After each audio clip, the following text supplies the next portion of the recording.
Welcome in, Blue Jays fans. It's another episode of Jaybird Watching.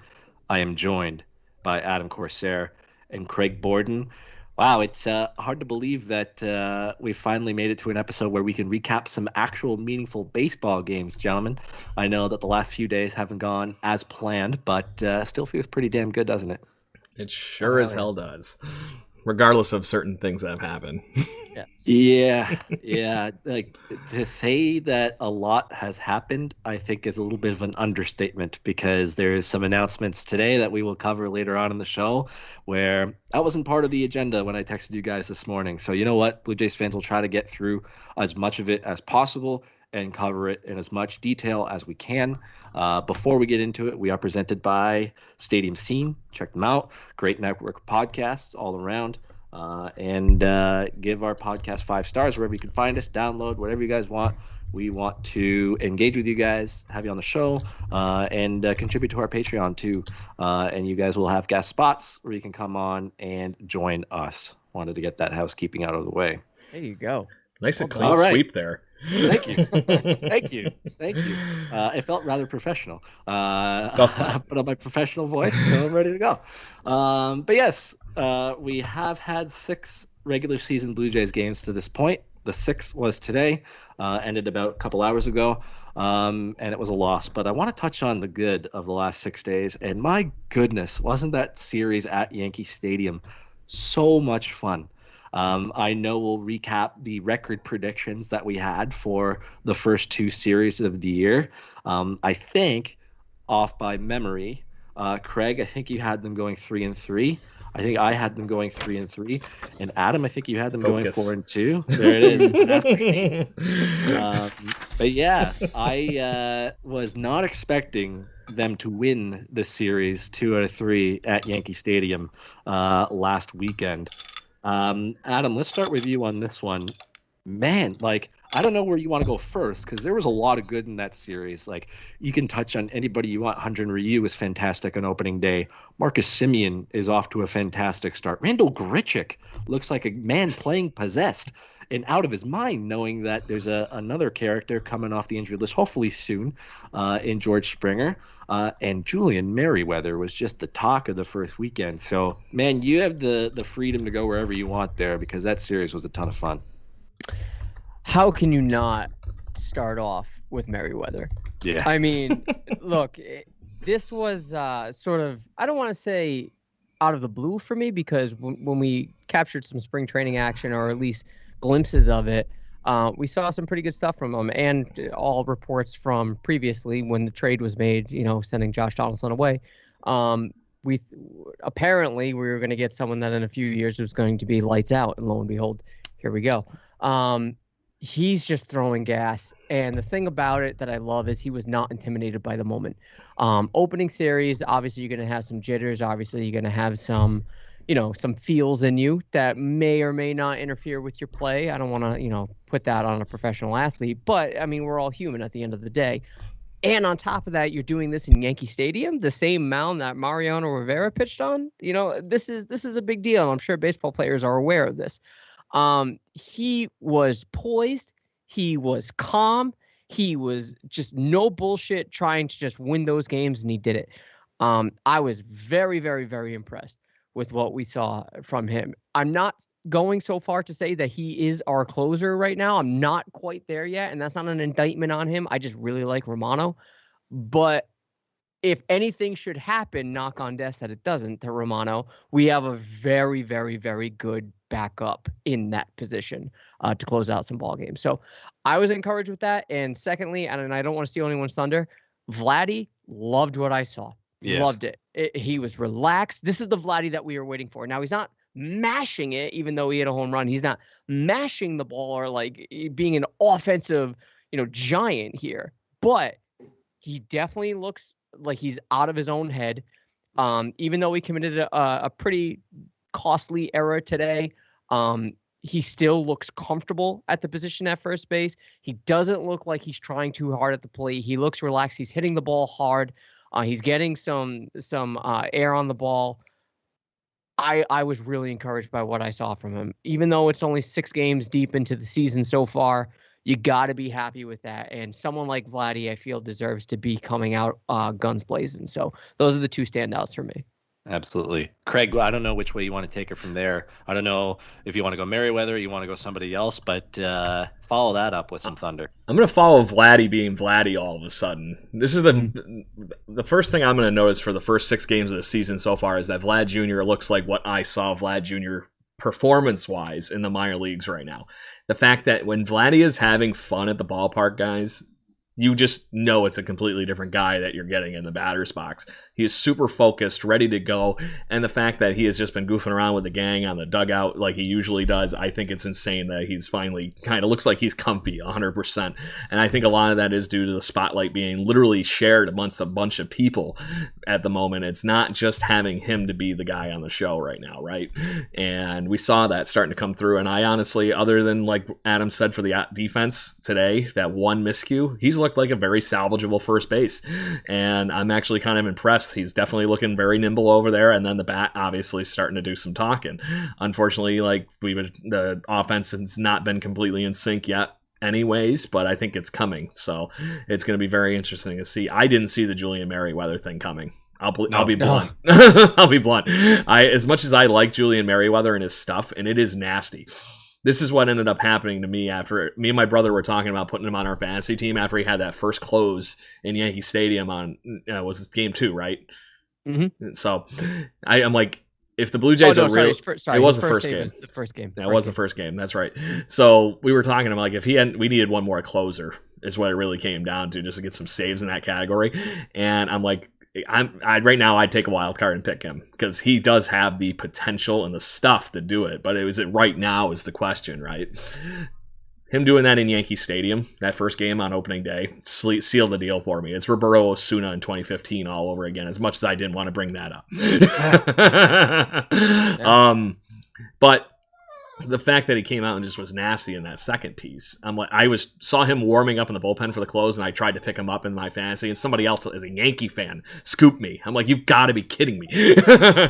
So I was very intrigued and very amused by that. And then the fact that Marcus Semien is emerging as a very big leader for this team early, and it's been very intriguing to watch with his 3rd home run today against the Rangers. Very good stuff, and I think he's really solidifying that middle of the infield with Bo Bichette, and it's going to be very intriguing for the rest of the season.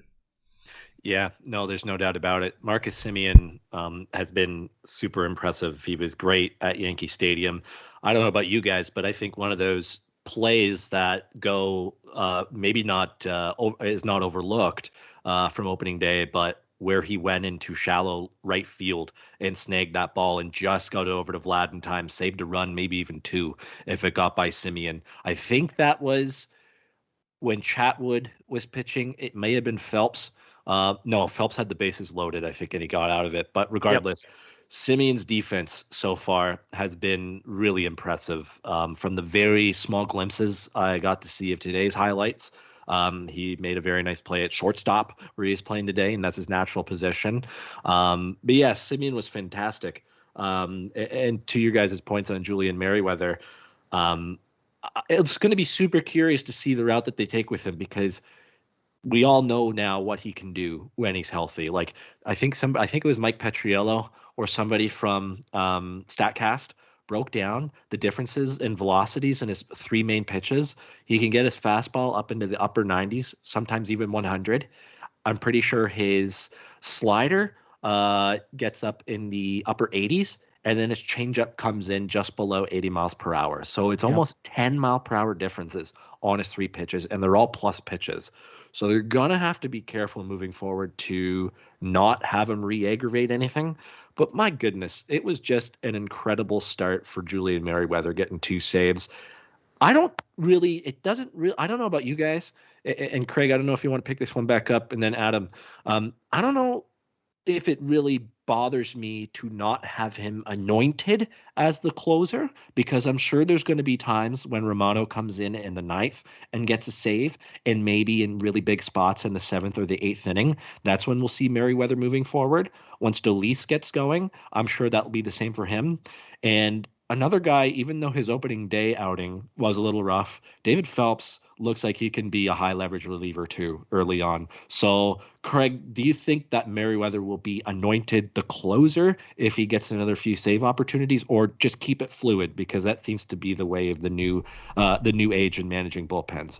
I think for right now, it's his job to lose. I really do, because they didn't really have anybody, other than the fact that, okay, Kirby Yates went down, who are we going to run with? And the fact that it was more or less is kind of handed to Jordan Romano, who has looked good, don't get me wrong, but it's nice to breed this competition in the bullpen.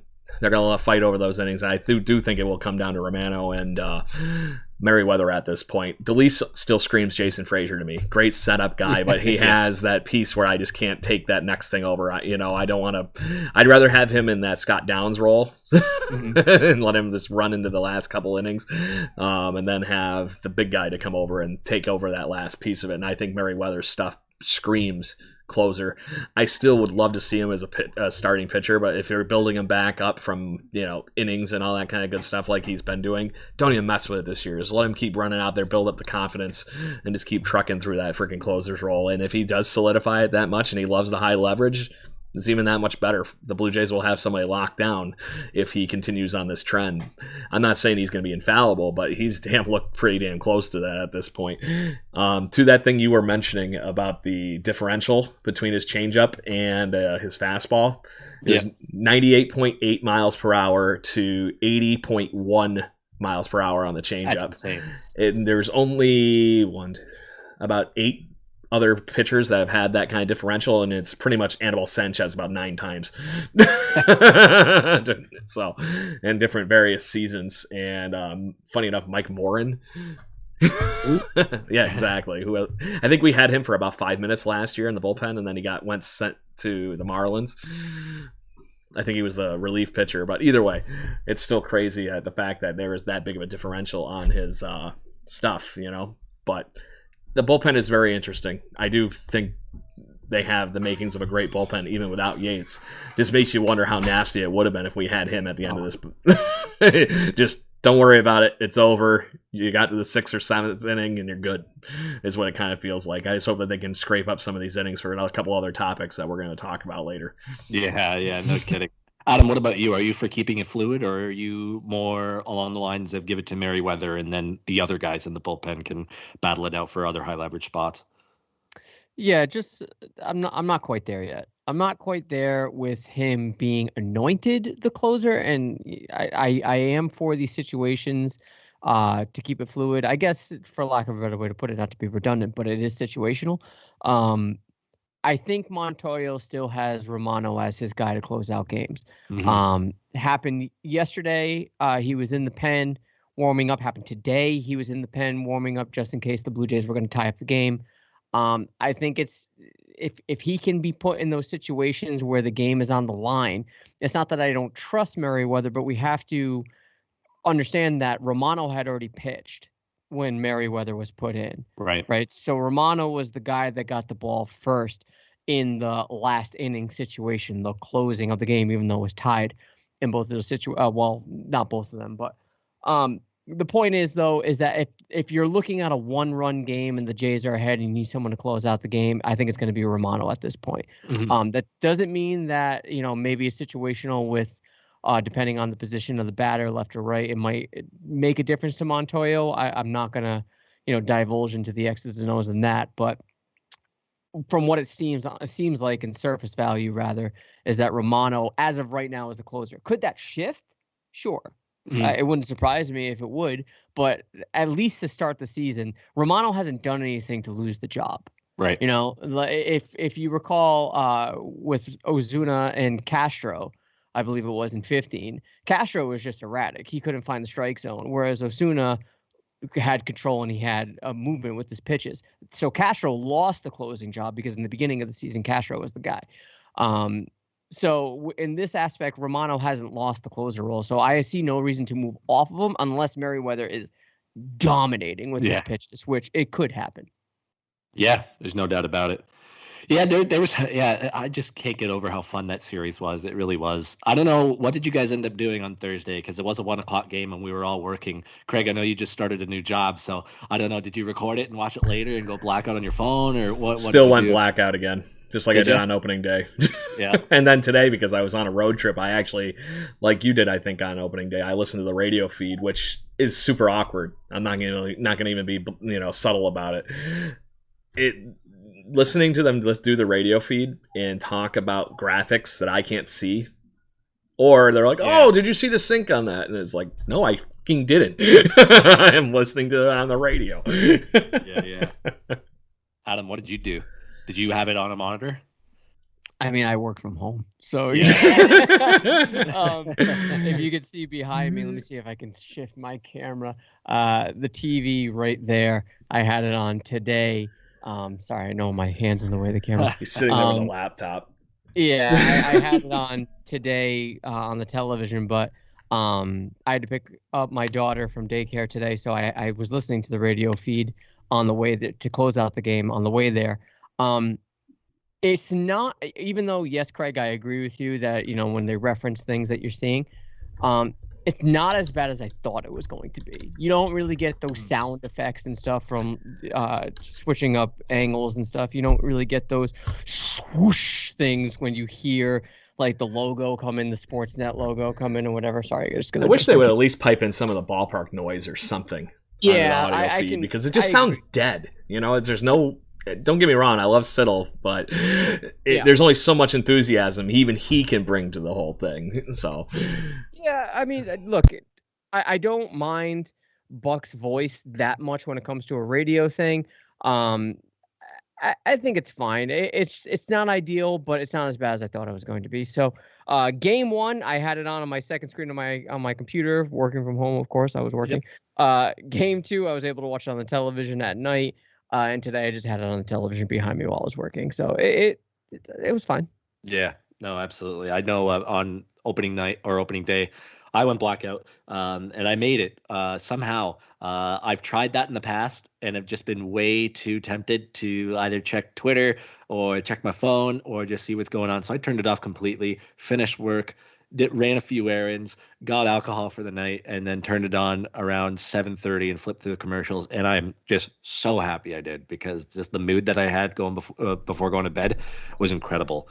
Let's save some Hyunjin Ryu gushing for when we start talking more specifically about the Rangers series, because both of his starts to this point are worthy of maybe his own segment and praise, because he's been off to a fantastic start, much better than the Hyunjin Ryu we saw start the season last year at Tampa and against the Washington Nationals. The only other guy I want to touch on in that opening series is the guy who may have had two of the biggest hits in that series, and that's Randall Grichuk. And he continued that into the Rangers series for the most part. I can't remember if he got a hit today or not, but I know he at one point, right, so he went 0 for today. But going into the game, I'm pretty sure he's batting 500 or just below that, because after a 14-game hitting streak, technically, that he snapped today. Going back to last year. That's right. But on opening day, he, in the 10th inning, hit that ball that almost left the ballpark and got over Judge's head in right field that led to the third run. And then he hit the 2-run homer on Sunday, which propelled them and really was the bulk of their scoring. Adam, we're going to be talking about this later, so maybe don't bring George Springer into the equation in terms of him coming back at this point, because we don't know yet. But, I mean, could there be a little bit of a, oh crap, I actually have to impress and play well, because it's either I'm going to lose some playing time when Springer comes back, or I need to do better than Rowdy Tellez, who I'm sure we'll touch on later in this episode for the wrong reasons. It's early, and we've seen some crazy good starts, especially from guys like Randall Grichuk in the past, a.k.a. Kevin Pillar. But it's encouraging to see the start Randall Grichuk has gotten off to. Yeah, I'm not going to downplay it. And, we've been sometimes in jest and sometimes pretty seriously throughout the offseason. We have been pretty harsh on Grichuk and wanting him to be traded and using him as some sort of capital to get a starting pitcher. I'm not unhappy with what I've seen, even in spite of today's offer from him. And that's to be expected in baseball. he seems like someone that is nipping at his heels, and I won't say the guy Sword Springer or Dringer or whatever you want to say, if we're switching up the letters here, but I don't think Rowdy Tellez has anything to do with it. I don't think either are in danger of a roster spot, honestly. If we're going to look at anybody that's in danger of a roster spot, it's probably Jonathan Davis or Trent Thornton. But he just looks like someone that's trying to prove his contract, right? Trying to prove his weight on the team. I think that's human nature. You have someone that is coming in that is obviously, and this is no disrespect to Great Chuck, that is obviously better than him, and Springer is better than him for all intents and purposes. I don't think anybody would disagree. You have someone that's better than you playing the same position. You are going to try to elevate your performance, as you should, and you should try to do that even without it. But having that extra sort of motivation does help. I don't know. I am encouraged, and obviously it's good for the Blue Jays despite losing a handful of games, but I just don't see a spot for him in the future, given the contract, right? People can say things about Jonathan Davis, and you don't see a future for him, but he's still way cheaper than no Great Check, and he's not eating up salary, even though there's no cap in baseball. I'll take the production. I'll take it. Use it as leverage to trade him, sell high. But this still doesn't dissuade me from thinking he's the guy to move. Greg?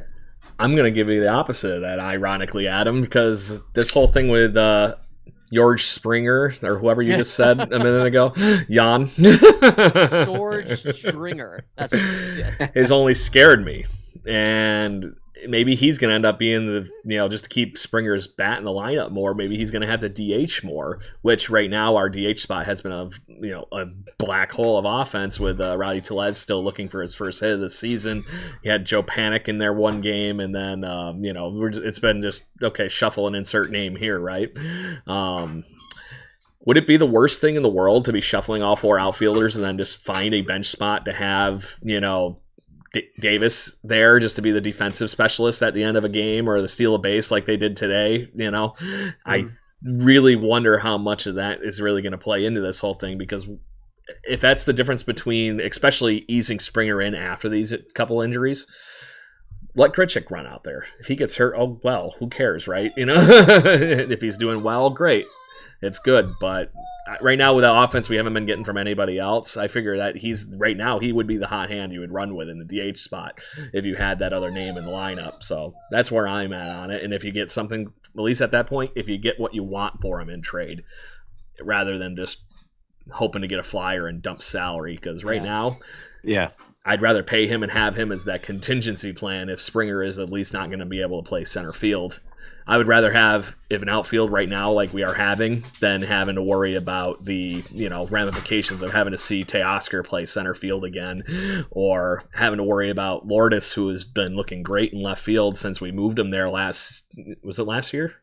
Yep. Last year. Okay, so I don't want to mess with him. I really don't. And the only other person that's played center field regularly in this whole lineup is Davis or Grichuk, and I don't think anybody's, as much as we all like Jonathan Davis and what he's been doing, that anybody's ready to hand him a job at center field if, there was things that continued happening. So, but right now, let the bat play. Period. And I think right now, if Springer was in this lineup, I don't think Grichuk's bat's going anywhere the way he's been hitting. Yeah, totally. And again, that now could be because of an ice cold performance from somebody who's looking lost at the plate. Maybe we'll talk about that as part of the Rangers series. But let's move on. The Yankee series was a lot of fun. There's no doubt about that. And honestly, after Monday, the Rangers home opener, and we got 6 1/3 beautiful innings from Steven Matz, who just continued his good spring and rolled that into his first start of the season. Save for, I think it was the 4th inning where he struggled for a little while to find his release point. After that and before that, it was just honestly masterful. It looked like 2015, 2016, and I think even 2018, Steven Matz, a guy who would be reliable, can give you some really, really good starts every so often, and a guy who can take the ball quite often and be reliable. I mean, man, if that's the kind of performance that we're going to get from Steven Matz moving forward, Adam, I mean, That is just either credit where credit's due to Pete Walker for maybe going to the Blue Jays management and saying, "Get me Steven Matz because I can fix him," or to Ross Atkins and Mark Shapiro just being like, "Yeah, you know what? I think Pete can fix him. We're going to acquire him and give him this project to fix." Because, I mean, at this point, how can you not think that Pete Walker is a little bit of a miracle worker? Because Matt's looked broken last year. And I know that a lot of that was probably due to injury and even the season before that. But still, if that is the Mats we're getting, that is going to be huge moving forward for this rotation in terms of some stability. Yeah, I don't disagree. I think I tweeted out during that game, heads up, there's a pitcher for the Blue Jays pitching into the 7th inning. Yeah. And who would have thought that you would have seen that this early from someone that is so quote unquote unproven or pretty much a reclamation project? 9 strikeouts. That's pretty good, right? And especially coming out for your first game with your new team. It's pretty good. And having that stability going into this, first of all, if he would have just pitched 5, I would have been satisfied. I would have said, okay, let's not push it. You've shown enough. But he went into the 7th, right? He pitched 6 1/3. I was very, very confident with his performance. I'd be confident giving him the ball again, unlike some people, which I'm sure we'll talk about. It does alleviate the stress a little bit from the lack of sexy names in the rotation minus Ryu. Right. It does make me feel a little bit more confident walking into the season saying, okay, it's not going to be a 2 through 5 shit show, and we're just going to have to rely on our offense to win ball games. There is some stability there. There is some upside there. Now, I don't want to take anything away from the performance. I just praised it. How much of this has to do with playing the Texas Rangers, though? Could be part of it. I think we saw over the last 2 games that was bullshit. Well, I mean, the losses were close, though. It's not like the Rangers, like, especially today, it's not like the Rangers blew us out, right? And even though, well, I mean, yesterday's game we lost by 3 runs, but today it was only a 1-run game. It's not like the Rangers are this team that we should be fearful of. It could be, more of shaking off rust. It could be that when we approach mid-season form, we'll probably wipe the floor with these guys. We should be wiping the floor with these guys. If we can see him pitch that way against, I don't know if he's going to be lined up against LA. Is he? Yes, on Saturday. Oh, give me that matchup. If he could pitch like this on Saturday night against the Angels, I'm good. I'm good for the rest of the season. I know that's super hyperbolic. And all I'm hearing is trending in the right direction is all I'm hearing from Adam. Yeah, it's overreactive, right? But at the same time, I don't want to give him any discredit, but it was the Rangers. Give me something a little bit more soluble, and we'll see if the performance can be up to par. He doesn't have to go 7 innings. He doesn't have to give me 9 strikeouts against the Angels. Just give me something solid for 5. And if you can do that, I'm confident with the starts moving forward. Yeah. So did you hear the crazy stat of who they compared Steven Matz to because of his Blue Jay debut? He was the... Oh. So let me lay it out, and then you can guess, and then I'll tell you if you don't figure it out. He is one of 3 Blue Jays to have either 9 or more strikeouts in his Toronto Blue Jays debut. One of 3. One of 3. So there's 2 others. David Price was another. That's one of them. Yeah, because he struck out 11. We're going to go back in time into the 90s here a little bit. As somebody who was born in the 90s, I'm going to need you guys to pick up the slack there. I don't know. I'm going to give you a hint, Adam, because you live kind of in the ballpark here of the area of where he started his career. Oh, he started in Boston? I think I know. It's not Clemens, is it? It is so Roger Clemens. It's Clemens?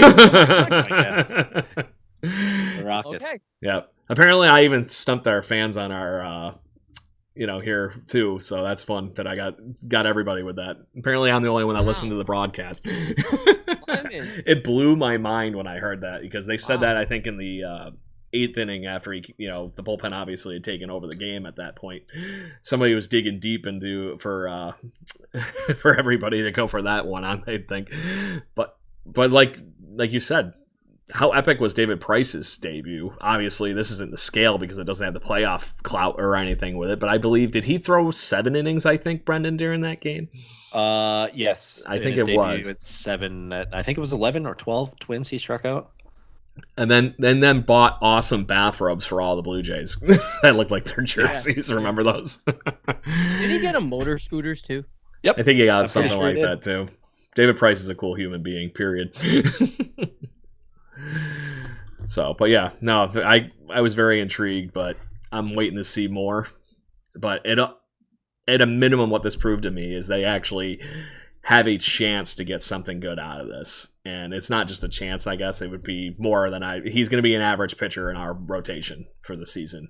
And there's going to probably be ups, there's going to be downs. But if this is showing anything, I would think that the way the Rangers have been playing the Blue Jays throughout the course of this series, that he had to pitch well in that game, period. And he was dotting the I's on the strike zone. And there was things going very well. And his slider, guys, or curveball or something was just freaking out. It was insane how much hook he was getting out of that. So it was very cool. I'm excited to see Steven Matz play the Angels and see how he handles a lineup that has the Ohtanis, the Trouts, and company. Yeah, no, I completely agree. And I think his start after that, since he's going on Saturday, he will miss the Yankees by 1 turn. So then he will face the Royals next week, Thursday. So he will miss the Yankees again. And I'm not sure if that was done by design or not. Probably, because he's a lefty going up against a very right-handed dominant lineup. But still, I feel very encouraged knowing that it was just more of the same from what we saw during spring training. I would be a little bit more needing to wait and see and hold out my judgment if he struggled during spring training and went out there and it's just like, holy crap, this came out of nowhere, this Steven Matz performance. It was a lot of what we saw in the spring, a lot of what people were raving about. So that gives me hope. And yes, this matchup against the Angels is definitely going to be tougher when you have guys like Mike Trout and Anthony Rendon and I think Justin Upton's still on the Angels. Angels got some good hitters in their lineup. Now, I know their rotation isn't up to snuff, but if Matz can continue to do that, and I don't know when we're going to see Robbie Ray come back, but it seems like he's close, and that kind of may have been alluded to-ish, other than the fact that Charlie Montoyo did not cement his rotation order past Ross Stripling tomorrow. So there's a chance that maybe because he's eligible to come off tomorrow, that Robbie Ray There's a catch that I heard today. I don't know if you heard, but apparently he's pitching a sim game tomorrow in Dunedin when the team's back there. Oh, is he? So he will not be pitching this next series, but that would make him eligible for that would be the Yankee series, the series after, correct? Okay, yes. So that maybe they'll just stick with it, but who knows? Who knows the direction? They wanted to evaluate his bounce back after he does 75 or something so pitches tomorrow was the idea. Right. That makes sense. But yeah, if Ray can continue to do what he did during the spring, and hopefully his elbow bruise doesn't derail that, I don't think it should, because it's not like it's a structural thing. And Matz continues to do that with what Ryu has gotten off, with the start Ryu's gotten off to. So imagine what can happen when Nate Pearson or Thomas Hatcher back. And hopefully that leads to the departure of the next topic of conversation. Because, yeah, Matt's start was game 1. And after they had won game 1 and started 3-1, I'm like, okay, they should start 4-2. But I was not expecting a win last night with Tanner Roark on the mound. And Craig, we have a Tanner Roark problem. And I know that's why you named the episode title "What the Roark" or whatever. Thank you for saying it with the enthusiasm that I meant, Brendan. yes, exactly. But so I'm gonna pull up his Fangraphs page here because last night I was willing to give Roark a bit of a pass for last season because it was a weird year. It was a weird year for a lot of pitchers. It was a weird year for a lot of hitters. Just the starting up in spring training 1.0. Ramping it back down, starting back up, and you only had Roark made 11 starts. They were not good by any stretch of the imagination, and he gave up 14 home runs in 47 2/3 innings. I'm still I'm still blown away at the fact that he managed to pitch 47 and 2/3 innings given the outings that he had last year. But this was just more of the same from 2020 to 2021 with Tanner Roark last night. 3 innings, 5 earned runs. All the runs come off of home runs. 3 home runs hit off of him. The only thing that I will say to try to be fair to him is the defense behind him did not help him. He should have been out of the inning before I think it was the home run to Nate Lau to make it 3-0. And then there was another misplay in the outfield, I believe it was, that led to another home run. But regardless, Roark did not control what he could control. And that just led to completely unraveling. And I just don't know where you go from here. Craig, I don't know if you have any thoughts or gave that some thought last night, because you signed him to a 2-year deal. So this is the last year of his deal. $24 million. It's not a small chunk of change, but by quality major league starters, that's a little bit on the cheaper end. $12 million a year. What do you do? Because I'm not so sure they're willing to just cut bait with him, but at the same time, I'm sure there was some internal discussions last night to be like, okay, this is the exact same guy it was last year. It has not improved after one start. Maybe he gets one more on Sunday against the Angels. And then if he completely implodes again, what do you do? I think it's simple. Kill him. Get him out of here. I don't want it. Just kill the whole project. I meant to kill the project. Kill it, not him. Jesus, kill him. We do not endorse violence on this podcast. I don't know why I just went like full what was it? Bill Murray and freaking Caddyshack there. Kill all the golfers. Don't worry about it. No, the brown furry things. Kill the ROARK experience. Exactly. Yes. Kill the whole. I just can't take the idea of even having him start. And the sad thing is, like you said, Brendan, I was ready to give him a pass to a certain point last year and whatnot and run into it. And the only excuse I can even think of is the fact that maybe he got more time in with Danny Jansen last year. And the fact that he had Alejandro Kirk as his backstop last night was the one catch in the whole plan here. Because the fact that, Jansen was going to catch Ryu today, one way or the other. He was not going to, so that became Alejandro Kirk's backup day to catch Tanner Roark. But then again, this is also the reason, Tanner Roark, you're the guy on the bottom of the pole here for the positioning here. I'm sorry to say, you're going to pitch to the backup catcher probably no matter what organization you pitch in right now. Because it probably isn't going to be this one much longer. The only thing I can think of is maybe give him a chance to catch with Danny Jansen and see if you get something out of it is the only possible try it thing I can think of. The thing that just concerned me the most about the whole with Kirk catching him, though, it was not Kirk's fault for any of those stolen bases last night. Roark did not do anything to care about anybody as far as holding runners on. He walked guys, and then they were automatically standing on second, and guys that aren't even fast. That was the thing that was killing me. The one guy that they showed, I can't remember who it was. It might have actually even been Nate Lowe, who's, I'll say, above average, but he's definitely not he's not Jonathan Davis to give you the comparison or anything.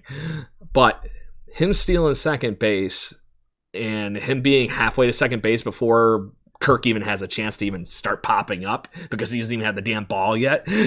There's something wrong in that equation. And if he can't even do the small things right, how's he going to do the proper things right? Holding a base runner on is Major League Baseball pitcher caliber, like part one, right? And then worry about getting the ball to the plate. So he's got to do something.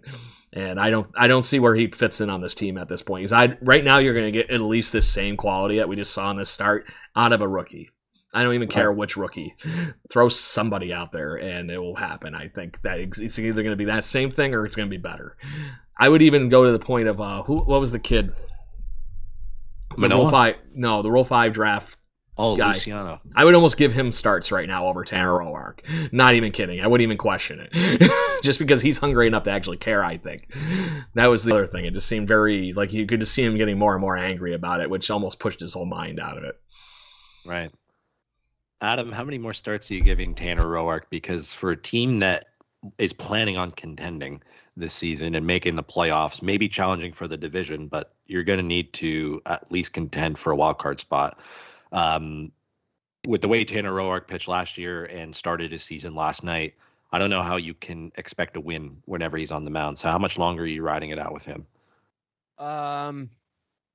Maybe one more, and if you want to go a little longer, and again, I don't want to bury the lead when it comes to Springer, but assuming you're going to have a healthy offense, a fully healthy offense, maybe that can mitigate the issues a little bit, but you can't really rely on that, nor should you.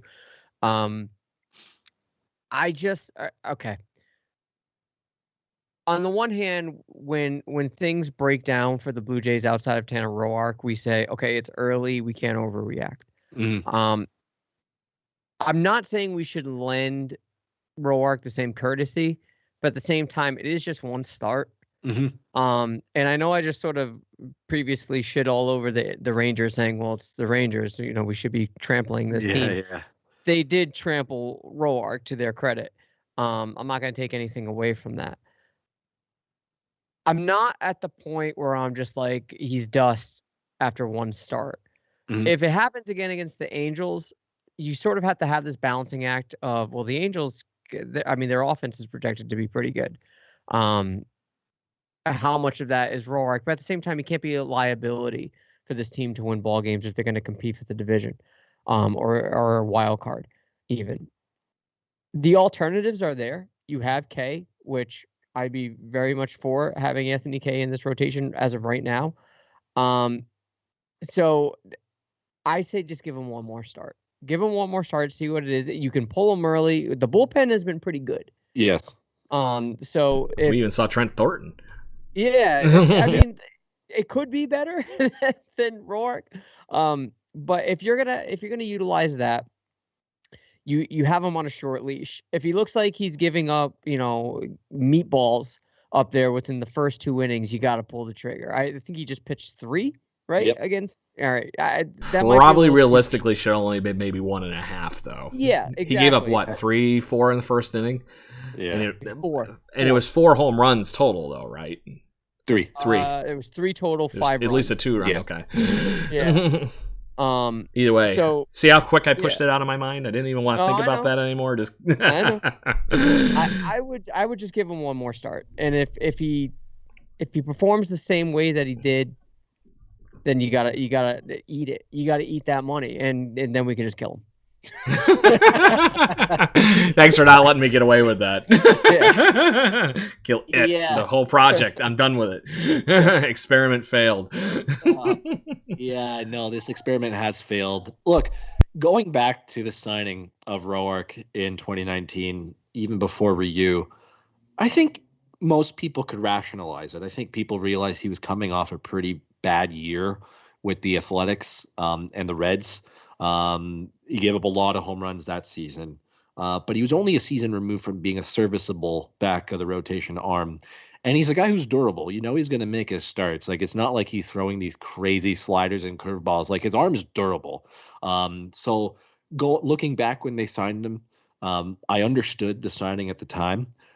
I'm not sure I understand the money aspect of it. Like, it is a significant chunk of change, but at the same time, I guess for a guy that they were probably expecting to get maybe in between 160 to maybe even 200 innings, because he calls himself the diesel train, and can continue going. And for a guy who doesn't throw hard and doesn't have very good stuff, you can do that and go out there, kind of like Mark Burley was just go out there. Even Tommy Malone, who looked really good last night, just guys who can go out there, locate, throw slop. They can give you innings. They may not be good.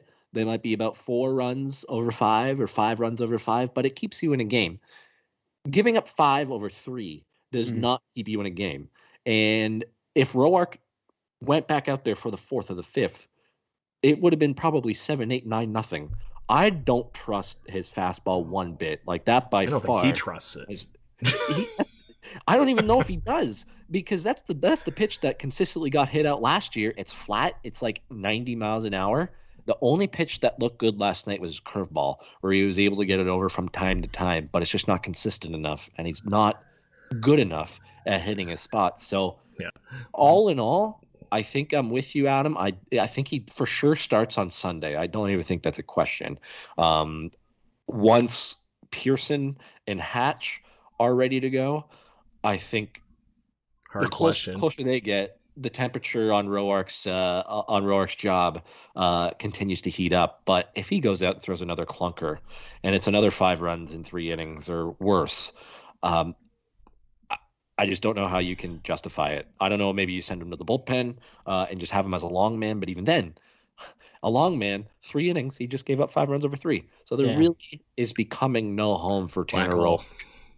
And it's I don't know. And it is a problem to me. I'm not sure if you guys agree with this. So Adam, I don't know if you want to run with this, but I think if he goes out there and has a respectable start against the Angels, and maybe he puts a couple together, but there's never anyone that's overly good. But 5 innings, 4 or 5 runs per. I can see him lasting on this roster until at least Victoria Day or Memorial Day, just because in my mind, he was very vocal last year about how he was used, and to me, it would just be bad practice in a way to just kick him to the curb right after you sign him to this deal, and you don't even allow him to really get going, because that as soon as if you cut him after just 1 or 2 starts, any free agent that he talks to about his experience in Toronto is like, yeah, it was terrible. Like, I hate it. I don't go there. They pulled me early. They did all this crap. So that's where I'm conflicted, and I'm not sure if you feel the same way or not. Maybe you feel the front office should be like, yeah, get out of here. Yeah, I'm not concerned.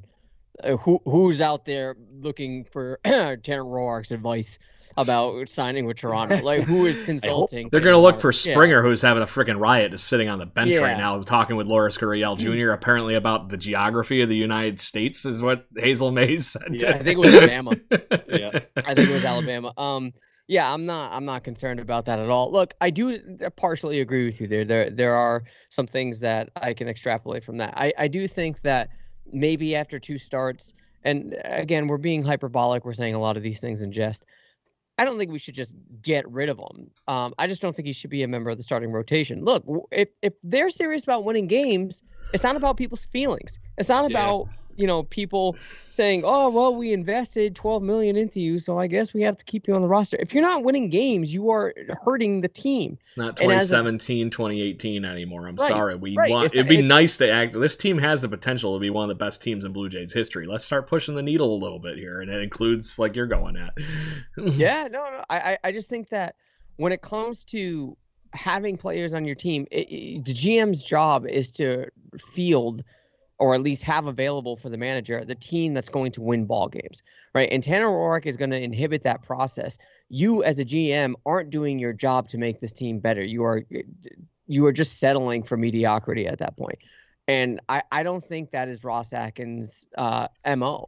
So cut him completely, DFA, that might be a stretch, and I think it's a bold move. And if they do, that is a stamp right there that this Blue Jays team is not tolerating any bullshit, which is great.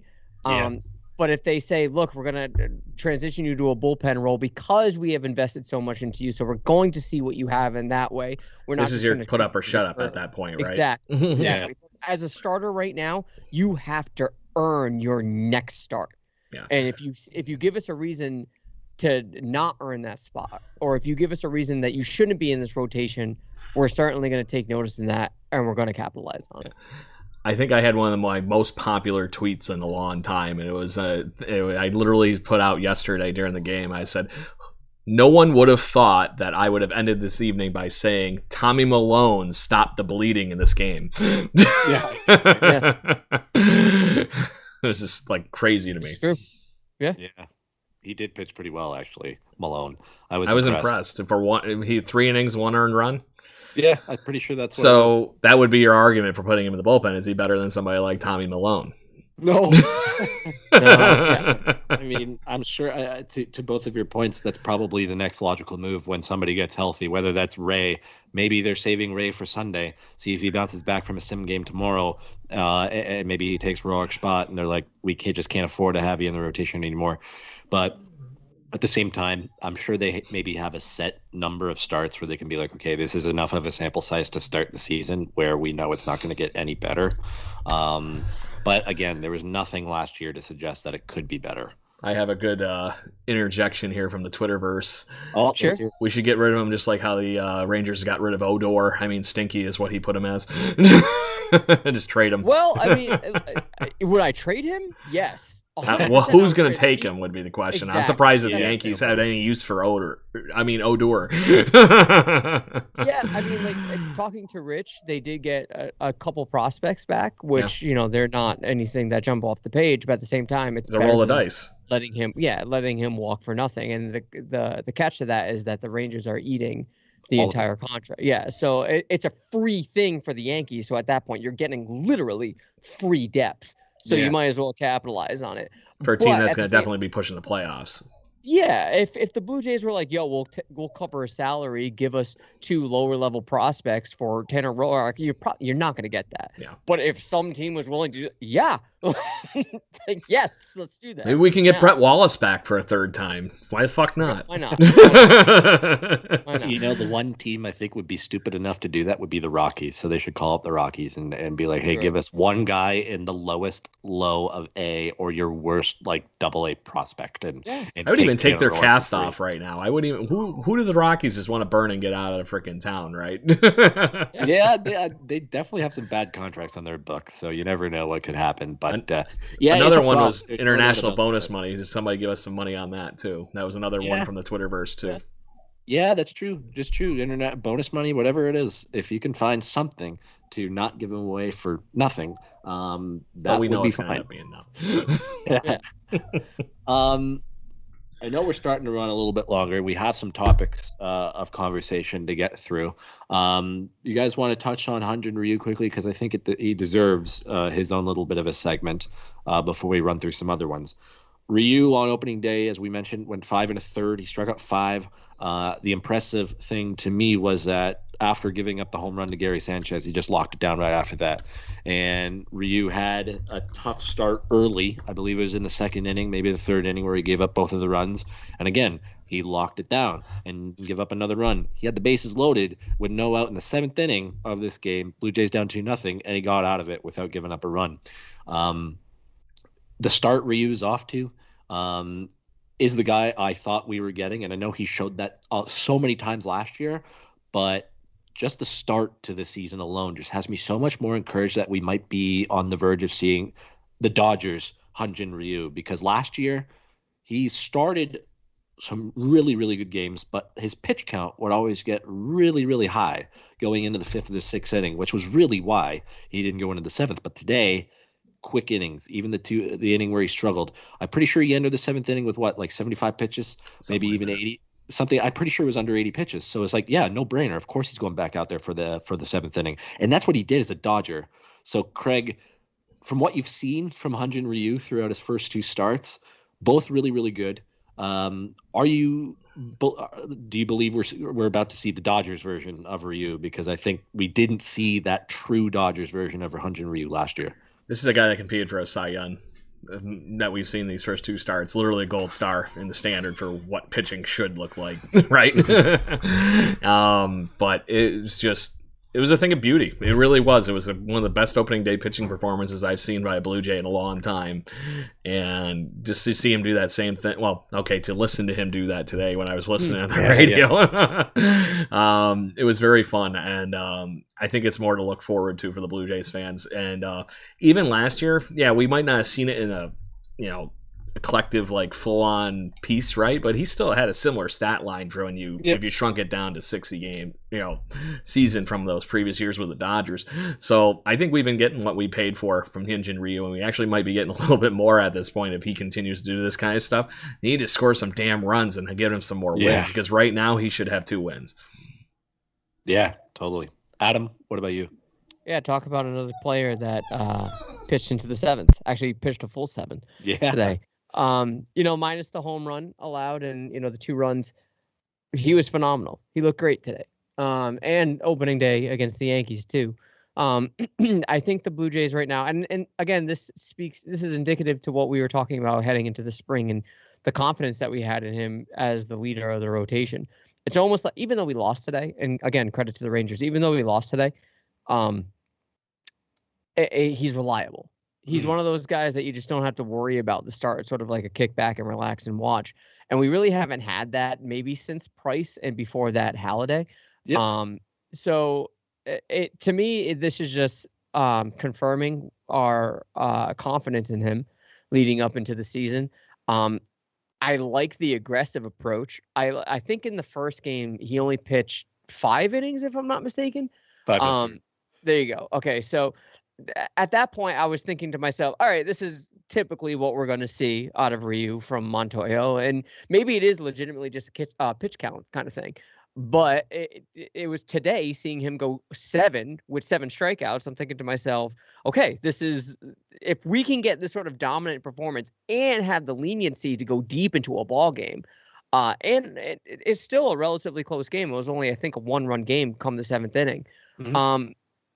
Sure, that to me screams confidence. We're going to need that type of performance to sort of, I don't want to say maybe inspire the rotation, but to have that for the team and say, hey, we got you with the offense once it's fully healthy, you got to love it. So I think this is what we were expecting, especially Dodgers Ryu. I think this is what we're going to see moving forward. Knock on desk, nothing happens, but I don't think we have any reason to think that something will. It's nice to have a legit ace. Yeah, that's for sure. For the first time in a while, it is nice to have a legit ace. I know that Marco Estrada pitched like an ace through times during his Blue Jays tenure, and even Jay Happ too. But they just don't have the name. They didn't have the name clout that Hyun-Jin Ryu has around the major leagues. Everybody's talking about him. He's on top 10 lists. Everything. It's really nice to see that for the first time, probably since Halladay, because David Price was acquired midway through the season, so that you didn't really see those off-season top 10 lists of starters. So you're absolutely right, both of you. It is exciting, encouraging. He goes again on Monday against the Yankees, which should be fun in Dunedin. A night game too, so we'll be able to watch Ryu start and not have to deal with work or radio or TV. Be able to kick back and watch it. But yeah. There's other stuff that I want to touch on quickly, and maybe we can do these as more of a quicker segment because the first topic of conversation, there still isn't too much information out there about what the injury truly is. And it was a kick to the stomach today, that's for sure. Seeing that George Springer was looking like he was going to get activated for the home opener tomorrow, swinging, taking live BP, looking good, looking healthy, pain-free is what some people were saying. To only find out today that yesterday when he was running around the bases that he pulled a quad or something and it just did not stop bothering him. And the fact that he had to go for an MRI to see what was up, that sucked. There's no other way of saying it. It's bad luck.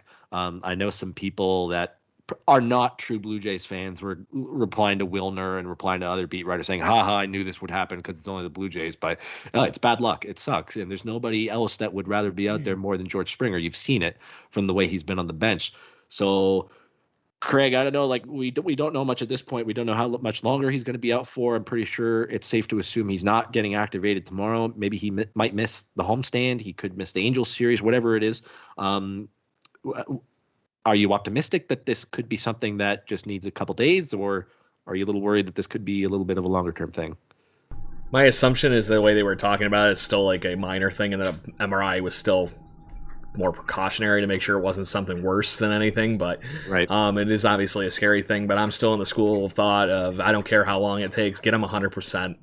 We have enough to hold over and batten down the hatches here for the time being. It's one thing if some other people start getting hurt and we don't have the backup to be able to take care of some of this stuff in the outfield. But right now, I don't care. I just hope he gets right and we see him in the next couple weeks here. Period. Adam? Quad injuries tend to linger. Right. I believe Josh Donaldson had problems with his quad quite a few times, and those were reoccurring events. I hope that's not what's happening.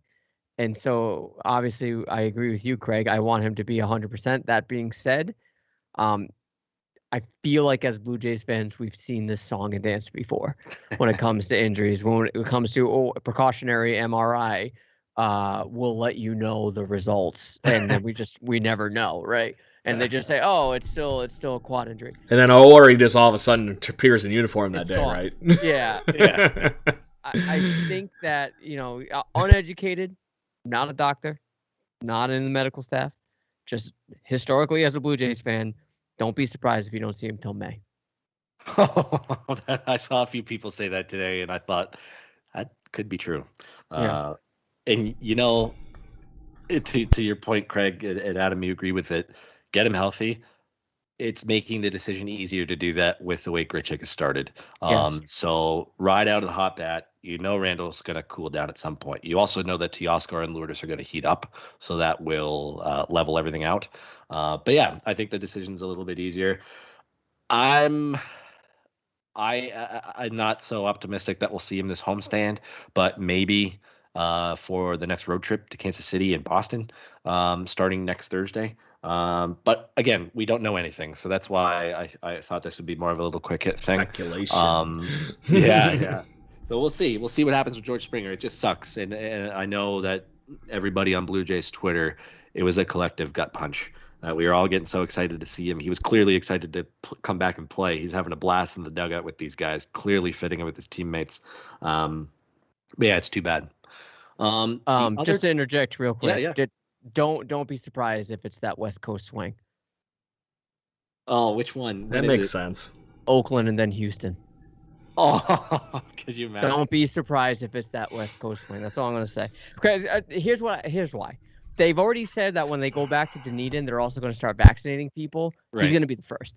He is, and they said they were going to stagger. He's there already anyway. He's the first, right? And so if he has not to say this is not discouraging people from getting vaccinated, it's just the facts about vaccines, specifically this one rather.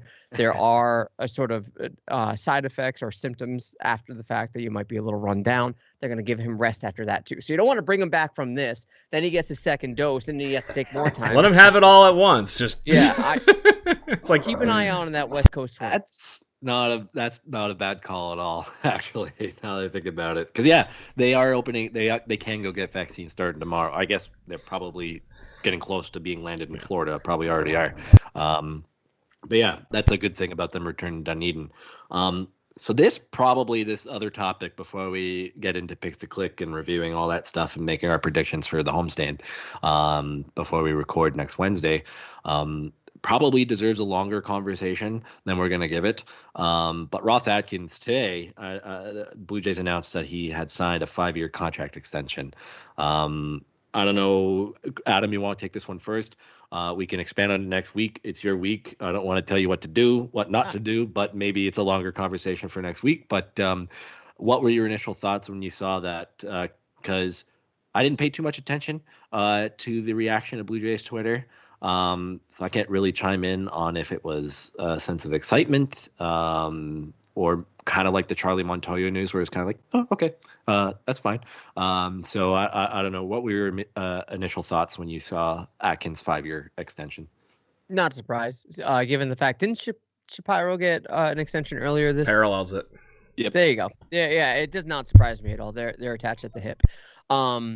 And outside of that, I'm not saying this has anything to do with favoritism or whatever, or nepotism at all, even though they're not family. I do think that the response from Blue Jays fans was overall good. I mean, I think I think we're beyond the whole Shatkins thing, right? I think so. We're beyond that now, given the product that we've been getting, and given the fact that they've landed both Ryu and Springer, both in 2 years. I'm satisfied with it. I see no reason not to, especially seeing as though that this regime has built what we are seeing right now with more to come. So they probably want to see the fruits of their labor. They obviously just don't want to pass that off to someone else to see it inevitably just blow up, probably, because that's what people do when they come in, new hires. I have no problem with it. I have confidence in it. My one gripe with Blue Jays fans is that they still can't let go of Anthopoulos. For some reason, they just can't get over it, and they say to themselves, "Oh, Anthopoulos was better." Well, I don't know what to tell you if that's your attitude, because he's not coming back. So you can hold on to the 2015 year and even though 16 was still Shapiro and Atkins, you can hold on to 2015 all you want. It was very special, but at the end of the day, it's time to move on from that. So I'm satisfied with the signing. I see no reason not to. I see no reason why fans shouldn't be confident in their ability to have a good product on the field, I'm cool with it. Craig? I think I have a perfect summarization on the beginning of the quote unquote Shackins era right now from our fan Tyson on the Twitter feed here. We didn't have to sign the bringer of Band-Aids back. Yeah. Just saying. Yeah. I took his nickname that he gave him and added that little piece about we didn't eat that giant contract like the Twins are going to all of a sudden be dealing with now, who is once again on my fantasy baseball team and once again hurt. Is it his calf or is it his quad? Calf. Calf, I it's think. His calf. There you go. He's been having that issue since 2016. Why do I insert Brett Laurie rant right now? Yes. Right, the turf killed me. So, but no, it's perfect. This is one of those things that this just shows how good of a job they've been doing, right? And building this prospect pool up to the point where we are starting to see the wave one really starting to run at the major league level, and that we're only going to probably see continuing waves of this, which is what they've been preaching the whole time. It's a process. We're going to build a contender with these waves of just ridiculous prospects, and the fact that we have a Beltry in our freaking minor league system now too is like perfect, right? So it's just continuing that same model throughout years, right? So I think it just matches, and it's one of those things is that if you were going to hold on to Shapiro, why aren't you going to hold on to Atkins? Mm-hmm. They are the pairing. They've been doing great. Let's let them run with it. And like just to clarify, Blue Jays Twitter, we're not drinking a Kool-Aid from anybody or anything here. So, but we've been watching this minor league pool improve over the years, and now it's really budding into something special. And I think the Blue Jays fans really can take a look at our minor league system and still continue to see guys like Vlad, Biggio, and Bo coming. And it's only going to improve this team because guess what? We already have Vlad, Bo, and Biggio. So yeah. It's only going to get better, and the pitching will come along too. Is part two of that part, I think, too, is what I think the real big part of the next wave is with Richardson, Manoah, and company like that. Obviously, with Nate Pearson coming here hopefully soon too. So they've built a great team. Going to keep running with it and keep following this through, and hopefully it leads to in the next 5 years not just one World Series, a couple again. That would be great to be the only other team that can have back-to-backs like the Yankees, right? As long as it doesn't lead to a 22-year playoff drought if they win back-to-back again. I don't see how in the hell that could happen. You guys are looking at this minor league system. Yeah. You got guys that would be playing in rookie like Bluefield if we still had it, that are going to be good this year. And it's just insane the fact that our minor league system in general in baseball doesn't have that ridiculous depth like it used to. It's kind of insulting on that. But that's not on Atkins and Shapiro. That's on some other jackass that I don't like. Manfred. I wonder. Listen. No, go ahead. Good, Brendan. No. I was just saying, I wonder who. Yeah, I was gonna say, I'd be okay with 2 World Series in a row and then a 22 playoff drought. I'd be okay with that. You just want to be able to. I want to see that hat that has like the Blue Jay logo on it with a back-to-back 92, 93, and then whatever 2020s this year here. Yeah, I'd be very much okay with it. I would make that trade too, especially if it came in like the next year or two.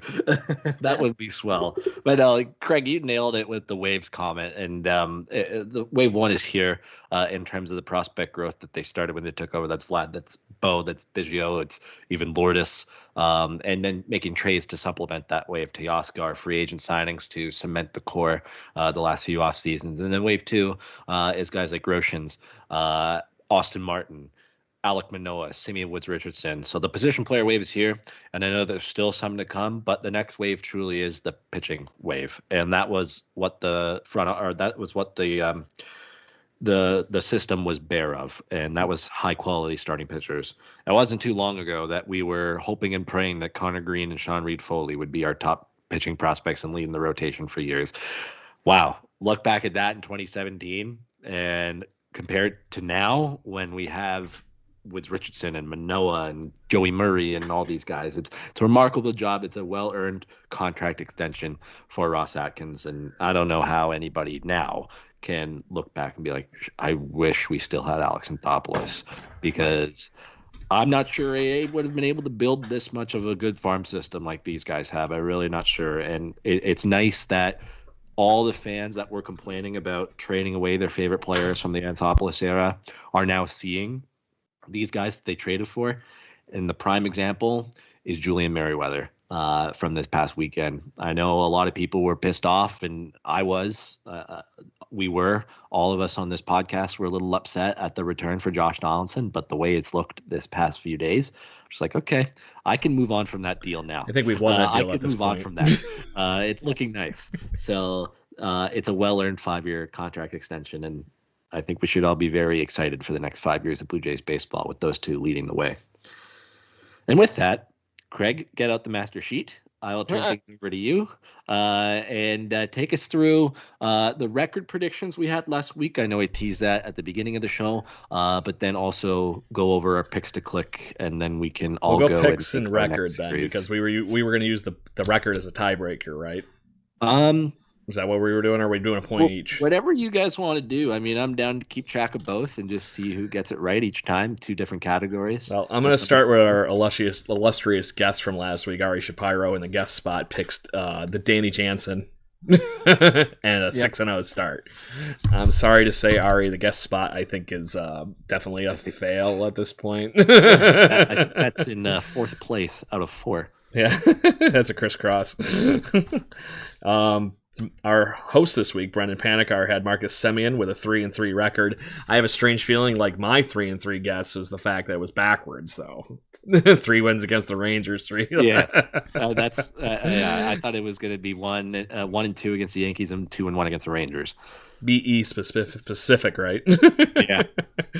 Adam Corsair picked Kevin Biggio and had a 4-2 record, and I had Vlad Jr. with a 3-3. So, other than the fact that we wrote off Ari's picks, guys, I'm not going to lie. I feel like out of that group that Marcus Semien probably had the best week offensively. And honestly, even his defense was carrying very well. I mean, if you want to give it to me, I'll take it. But at the same time, I do think Vlad definitely deserves some props for the start he's gotten off to, because he's under a lot of pressure. So, Craig, I don't know if you want to. I'm fine. If I want me to be the tiebreaker, if I was basing it purely on offense right now, I would give you, Brendan, that they're on point. But Marcus Semien made some insane plays at second base this last week, and I think that's where I was leaning in his direction. Okay, Adam, you could be the tiebreaker. Yeah, I'm gonna. No offense to Vladdy, I'm gonna go Semien only because I feel like coming out, and we've discussed it at the top of the show. Coming out offensively, he has been the leader of this team. I think he's batted leadoff every game he's played in. So I think he's been really owning that spot. Yep. Defensively, he's been today. He played short for the first time as a J. He's looked really good, and he's looked calm, and he's an anchor for this team. I'm gonna go Semien on this one. Thank you. So with that, I will just quickly read off our next series of predictions. Let's start with the record over the next homestand. We have 4 games coming up with the Los Angeles Angels, and then we have 3 games with the New York Yankees. And remember, I'm sure everybody knows, they are all in Dunedin. They are in Florida. And challenge. I think it'll be a challenge. I always have hated 4-game series more so than 2-game series, because I feel it's so difficult to take 3 out of 4. And with that, I've always opted for a split in terms of my expectation. But I don't know who wants to kick that one off in terms of you guys. Craig, you go for it. I'm going to give you the one thing that's swaying my judgment, and this was a Buck Martinez thing that he said. I don't know if it was handed to him or what during the broadcast or today, but he actually put 2 and 2 together that not only are we going to probably have to face Shohei Ohtani on Sunday, which would be his, the Shohei Ohtani day, basically, in Angels land, right? Because he's going to be this Sunday starter is what appears to be the thing. We're going to have to face Garrett Cole on Monday if the rotation for the Yankees holds up the way it's been doing. That's back-to-back days or you're fucked. Possibly. So at the moment, I want to be optimistic, but I think we take 2 from the Angels, and then we're going to probably – I'm hoping for 1 against the Yankees. So that's, again, 3 and 3, right? 6 games? 3 and 4. 3 and 4. We played the Yankees really well last time. I wouldn't be upset if we split that, because we're not going to face, obviously, Cole every part of that series. and we hit Herman pretty good last series. Yeah, I'm gonna do 2-2, so we'll be 4-3 at the end of the week. Okay, Adam. I agree. I think we'll take a split against LA. Again, we don't know how the rotation is going to fare after Saturday, right? Saturday and Sunday, we're not sure. No, is tomorrow. Okay, tomorrow's Stripling. So Friday, Saturday, Sunday, we don't even know. But look, Yankees have already complained about Dunedin. I don't need to say anything. We already knew about Buffalo last year. I expect the same, and I expect the delicacies of the visitor locker room to be severely lacking. So I think we'll take 2 against the Angels, and I'm confident that we'll take 2 against the Yankees. And look, we've beaten Cole. Why can't we do it again in Dunedin? I'm almost at the point where I want to take 3 against the Yankees, but I'm not going to be that bold. I'll go a split against the Angels and 2 against the Yankees. Yeah, I think I'm right there with you guys. I kind of want to do something different, just to say like 5-2 or 4-3. But I can't get away from a split this weekend, as I kind of teased earlier. That's always my expectation, is a split, but at the same time, yeah, no, I'm not going to go against that. So 2 against the Angels, and I will say 2 against the Yankees as well. I think they play the Yankees well every single time the last few years. The Blue Jays have been a thorn in the Yankee side for a while, and you see that on Yankees Twitter. So yeah, 4-3. I think that's a respectable first homestand. It's not ideal. I think you would a very ideal scenario. Maybe come May, if you have a very similar type of homestand with a 4-game series and a 3, you hope for 5-2 and are a little disappointed at 4-3. But start with 4-3. Leave for Kansas City and Boston with a winning record, and that would be good. So we're all on the 4-3 bandwagon. What about picks to click? Craig, you led off last time. So Adam, who is your pick this week? Well, mine kind of suffered. So even though he's my boy. I want to say Rowdy because I want to believe in him because he's been pretty bad, but I don't want to. I like winning clicks. So is the name of the game, is to win, yeah. right? Let's go. Even though he hasn't been lights out either, let's go Lourdes. I think he's going to be all right when he goes to Dunedin. I'm going to go Lourdes. All right. Great. Corsair with Lourdes. Honestly, I'm going to be that guy and ride Randall Grichuk. He's going to keep playing. He's going to want to stay hot to eventually solidify what I was preaching earlier in the show. I'm going to back up my preaching. There you go. And actually, I will take the other outfielder that's up for grabs, and that's Teoscar. There you go. His bomb on opening day was one of the most destroyed balls I've seen in a long time. It got me out of my seat, and I think we'll see maybe 2, maybe 3 home runs this homestand from Teoscar. I think it's going to heat up a little bit. So little ballpark, Florida State League. Exactly. And you know what? The Angels' rotation is shaky outside of Ohtani, so maybe you can take advantage. Sign of the prowess that we have seen from Teoscar today. Apparently, he looked a little rough from what I was hearing during the radio feed, and he is now the only Blue Jay that is in double digits in strikeouts already with 10. That's a worrying trend. Yeah. But he's going to reverse it this weekend, so that's okay. I'm hoping for you because I want to see Teo run away with a freaking top 10 MVP finish like he did last year, or was he 11 last year, or something like that? Yeah, he would have been a top 10 easy if he actually didn't have the injury at the end of the season, I think, because he was just on a just ridiculous cliff last year. So he may even come close to top 5. And we have a pick on our Blue Jays Twitter from Patrick Quathno that says we're going to go 6-1 with Rowdy Tellez as his pick. Wow!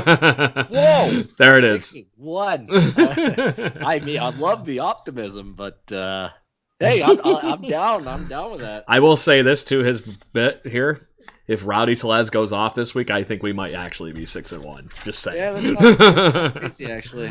I'm writing it in as the guest pick. Yeah, absolutely. If the Blue Jays go 6-1 and Rowdy goes off, and to me, going off is, let's say he gets 4 at-bats a game. There's 7 games. If he bats 300 over that span, let's give him a guest spot on the show.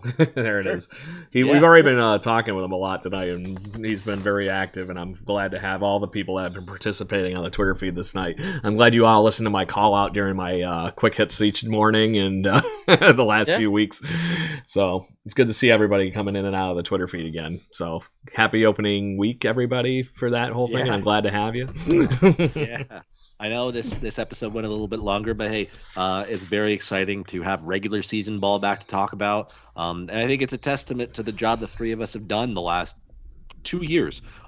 We had a full season in 2019, and last year it was ramp up for spring training, scale back down, and try to find content until a 60-game season came around, which was super fun to have that back to talk about every week. But now we're going to get it starting now, all the way in through to the end of September, and hopefully beyond that. So it is good to have real baseball schedules back again, not just 60 games. So, and on that note too, with the whole 3-year thing, now we have even went a little full circles. Now we're back. We went away from doing the quick hit things I started, was the morning mash, basically, is what I was calling it every morning. And we went more into the weekly show format, which we've obviously been having a great, wonderful time with here. Now we're doing those too, except for days that we're actually recording this show. Right. So if it's a late game where we're recording this during the game, though, we're going to slap that quick hit right on the end of the episode for you. So if you want the recap of that, I'm just going to edit it in after the fact, and we're going to be good to go. But it's been hard for me to do that on the weekends, everybody. So weekdays, I definitely will make sure everybody has a quick hit Monday morning when they go to do their commutes each day for a regular everyday work week. And other than that, when these two have some free time, maybe they'll jump in. Yeah, absolutely. But Mr. Quick Hit himself, keep that up. That's really good stuff. It's good to get that micro content out there for people to listen to on their commutes. But it's been getting up other than so that, far. This has been a great episode, guys. I'm excited for the next few days of Blue Jays baseball. And I will say, Adam, I've kind of warmed up to the fact that Saturday games, especially now that Ontario's going back into lockdown and everything's shutting down, even retail stores, it's stay-at-home order. I'm kind of down with Saturday night baseball now. You got the day to hang out outside and just relax at night and turn on the game and watch it. I'm kind of down with that now. Especially when it's above 0 Celsius, finally, right? Yeah. I don't know if you guys saw my pictures, but I put the TV outside on the back deck and watched Sunday's game outdoors. Yeah. But there you go. Anyways, it's good to have baseball back. And Blue Jays fans, thank you as always for listening. And we will be back at you next Wednesday to wrap up the homestand. And until then, 2 claps and a Ric Flair. Do it. Let's go Blue Jays. Go Blue Jays.